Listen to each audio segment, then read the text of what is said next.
দিল, তিনবার বসে সুবহানা রাব্বিয়াল আলা। আমার মালিক একটা সুলতায় ২৫০০ মাইল পৌঁছে দিছে। জুনায়েদ বাগদাদী মাথা তুলে দেখে চারদিকে অন্ধকার। হঠাৎ করে সামনের দিকে নজর করে দেখে আসমান থেকে একটা লাইটের আলোর মতো নূরে তাজাল্লি পাহাড়ের উপরে পড়তেছে। জুনায়েদ বাগদাদী ১১ জন খলিফা নিয়ে ওই জায়গায় হাজির হয়ে গেল। দেখে একজন মহিলা ২টা বাচ্চা নিয়ে একটা লাশ সামনে কাঁদতেছে। জুনায়েদ বাগদাদী ওই মহিলার জিজ্ঞাসা, মা এই লাশটার পরিচয় কি? ওই মহিলা আগেই প্রশ্ন করে, হুজুর আপনার পরিচয় কি? জুনায়েদ বাগদাদী। আপনি কি বাগদাদ থেকে এসেছেন? জুনায়েদ বাগদাদী। এইবার জুনায়েদ বাগদাদী থপথপ করে কাঁপ শুরু হয়ে গেছে। এই মহিলা কেমনে জানলো আমি জুনায়েদ বাগদাদী? ঘটনা কি নিশ্চয়ই কোন রহস্য আছে। এইবার জুনায়েদ বাগদাদী বলে, মা একটু পর্দায় যাও, ও মা আড়ালে চলে যাও, বাচ্চা দুইটা নিয়ে আমি জুনায়েদ বাগদাদী যিনি তোমার স্বামী এই সুলতান বিন আদেলের জানাজা দেওয়ার জন্য বাবুল গঠন করলাম, আমি জানাজা দিব, তুমি একটু পরে যাও, তোমার সঙ্গে কথা হবে। মা এইবার জুনায়েদ বাগদাদী খলিফাদেরকে বলল, গোসল করাও লাশ, গোসল করাইয়া। জুনায়েদ বাগদাদী বলে, ১১ জন খলিফার মাথায় ১১টা পাগড়ি ছিল, কয় ৩টা পাগড়ি দিয়ে মাইয়িতের কাপড়ের কাপড় বানায়া দাও, বাকি কাপড়গুলো কবরের উপরে বিছিয়ে দেওয়া হবে। জুনায়েদ বাগদাদী গোসল করাইয়া জুনায়েদ বাগদাদী সুলতান ইবনে আদেলের লাশ সামনে নিয়ে জানাজায় দাঁড়ায় গেল।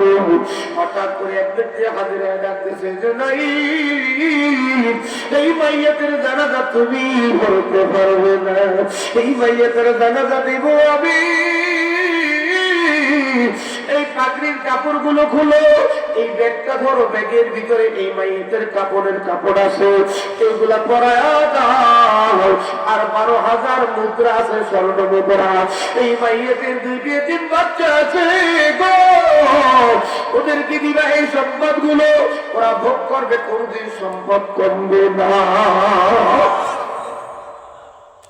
মিটা তো আপনি হাসতে গো, আগার কোনো মর্তবা চাও নিজকে নিজে মিটাই দিছে, আমি কিছু না, আমি কিছু না। জুনায়েদ বাগদাদী আস্তে পিছনে সরে গেল। আগন্তুক ব্যক্তি টুকলাটা দিলে কাপড়গুলো পরিবর্তন করে এইবারে কিন্তু ব্যক্তি জানাজার নামাজ আদায় করিয়া যখন রওনা দিয়েছে, জুনায়েদ বাগদাদী পিছন থেকে ডাকতেছে, হুজুর একটু দাঁড়ান, আমি আপনাকে 2টা প্রশ্ন করব, জবাব দিতে হবে। ১ নম্বর প্রশ্ন হলো, আমি যে জুনায়েদ আপনি কেমনে ছিলেন? আমি তো আপনারে চিনি না, এই দেশে আমার বাড়ি না, আমার বাড়ি ইরাকের জমিনে বাগদাদে। আপনি বারবার জুনায়েদ জুনায়েদ বলিয়া ডাকলেন। আগন্তুক ব্যক্তি ডাক দিয়ে বলে, জুনায়েদ রে তুই আমারে চিনলি না? আমি আর কেউ না, আমি গেলাম খিজির পয়গম্বর।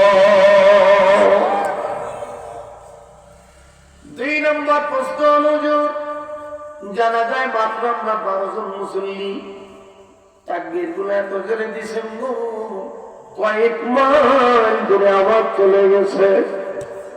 ওই খিজিরি পয়গম্বর ডাক দিয়া বলে, জুনায়েদ এই মাইয়িতের জানাজায় ১২ জন নয়, ১২০০ নয়, ১২,০০০ নয়, আসমানি রহমতি নূরের ফেরেশতা ১২ লক্ষ জমা হয়ে গেছে। জুনায়েদ বাগদাদী থরথর করিয়া কাঁপে। ঘটনা কি? যেই ব্যক্তির জানাজায় আল্লাহ আমারে হাজির করলো ২৫০০ মাইল পথ পাড়ি দিয়া, যেই ব্যক্তির জানাজায় খিজির পয়গম্বর হাজির হয়, যেই ব্যক্তির জানাজায় আসমানি ১২ লক্ষ ফেরেশতা হাজির হয়, ওই ব্যক্তিকে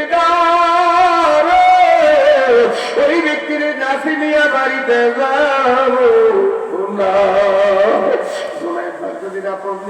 সুলতান বিন আদেলের স্ত্রীর কাছে পর্দা থেকে জিজ্ঞাসা, ও মা আমি তোমার কাছে জিজ্ঞাসা করি, একটু স্বামীর পরিচয় দাও, এই সুলতান ইবনে আদেলের পরিচয় জানবার চাই। ওই মহিলা দেখতে বলে, জুনায়েদ আমার স্বামীর মুখে আমি শুনেছি, বহুবার শুনেছি, যদি আমি জুনায়েদ বাগদাদীর পাইতাম গো, আমি তার হাতে হাত দিয়ে আমার হাত হইয়া যাইতাম। দেরি পাইতাম, আমি তার হাতে হাত দিয়ে বায়াত হইয়া যাইতাম। আমার স্বামীর কয়েকটা মৌলিক আমল আমার জীবনে দেখেছি। যখনই মসজিদে আযান হয়ে যাইত, আমার স্বামীর চেহারা নীলবর্ণ হয়ে যাইত, বিবর্ণ হয়ে যাইত। আমার স্বামী জামাতের জন্য পাগল হয়ে যাইত। মাঝে মাঝে বলতাম, স্বামী গো, এখনো জামাতের বাকি আছে 15 মিনিট 20 মিনিট। আমার স্বামী ডাকিয়ে বলতো, বিবি জামাতের বাকি আছে 15 মিনিট 20 মিনিট। ও স্ত্রী, তুমি বলো আমার হায়াতের জিন্দেগি বাকি আছে কয় মিনিট? ওরে এই নামাজের আগে যদি আমার আজরাইল আসে, আমি বেনামাজি থেকে মালিকের কবরে যাই, মাওলার জাহান্নাম ছাড়া কোনো উপায় হবে না। কি যে উপায় হবে আমার মরদে, একা একা কেমনি থাকবো কবরে। খবর দেশির খবর যদি মাদের যাবি তো, ঘর বাড়ি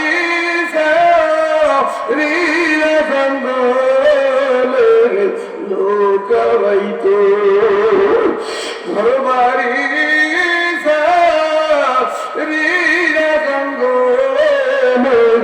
লোকাইতো। নবীর প্রেমী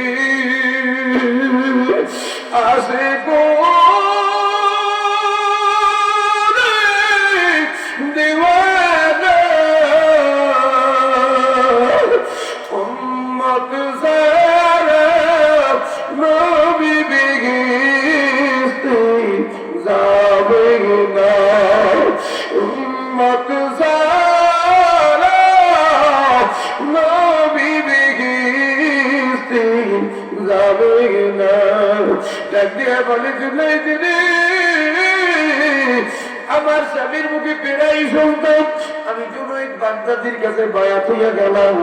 আমি যদি জুনাইদের পাইতাম, ওসিয়াত করতাম আমার একটু জানাজায় যেন শরীক হয়। আমার মাওলা আমার স্বামীর দোয়া কবুল করছে রে জুনাইদ। আমার আল্লাহ আপনার জানাজায় হাজির করিয়ে দিছে। আমার স্বামীর আর একটা আমল ছিল, কোনদিন জবান দিয়া একটা বেহুদা কথা বলতো না। প্রত্যেকটা কথার হিসাব কিয়ামতের ময়দানে দেওয়া লাগবে। আমার স্বামীর জবান দিয়া কোনদিন একটা বেহুদা কথা বলে না। আমার স্বামীর আর একটা আমল ছিল, সবসময় জবানে আল্লাহ পাকের জিকির জারি থাকতো, প্রয়োজন ছাড়া কোনদিন কথা বলতে শুনি নাই। আর একটা আমল ছিল, দুই চোখ দিয়ে টলটল করিয়া টপ টপ করিয়া খালি পানি করতে থাকতো, সবসময় জন্য পানি ধরতো না চুলাই। এমনকি রাতের বেলা আমি স্ত্রী আমার পাশে যদি আমার স্বামী ঘুমাইত, কোপায়া কোপায়া বিনয় বিনয় কান্ত মাঝে মাঝে বলতাম, স্বামী গো, আমি আপনার স্ত্রী, আপনার কাছে আপনি কেন কান্দেন? ডাকিয়া বলে, বিবি আমি ভালো করিয়া চিন্তা ভাবনা করিয়ে দেখছি, আমি সুলতান বিন আদিল যদি আজকে এই রাত্রে বিপদে পড়ি, তুমি আমারে সাহায্য করবা, আমার দুইটা বাচ্চা আমারে সাহায্য করবে।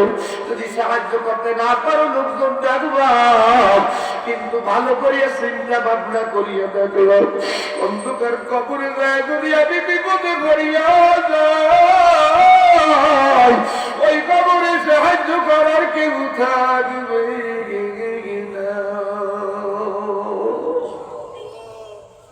কি নিয়ে রওনা দিছি রে বাবা, কি নিয়ে? হাতে পায়ে ধরিয়া বলিয়া নাই, সময় কিন্তু নাই, পয়সাই গে তওবা করবো, গুনাহ হবো, নামাজ পড়বো না, সময় কিন্তু নাই। মালাকুল মউত দিশা নেই, মালিকের হুকুম হওয়ার সঙ্গে সঙ্গে খপ করিয়া ধরিয়া দিয়ে যাইবি। আজ থেকে তওবা করি, জীবনে আর কোনোদিন নামাজ ছাড়বো না, জীবনে আমার মা বাবারে কোনোদিন কষ্ট দেব না।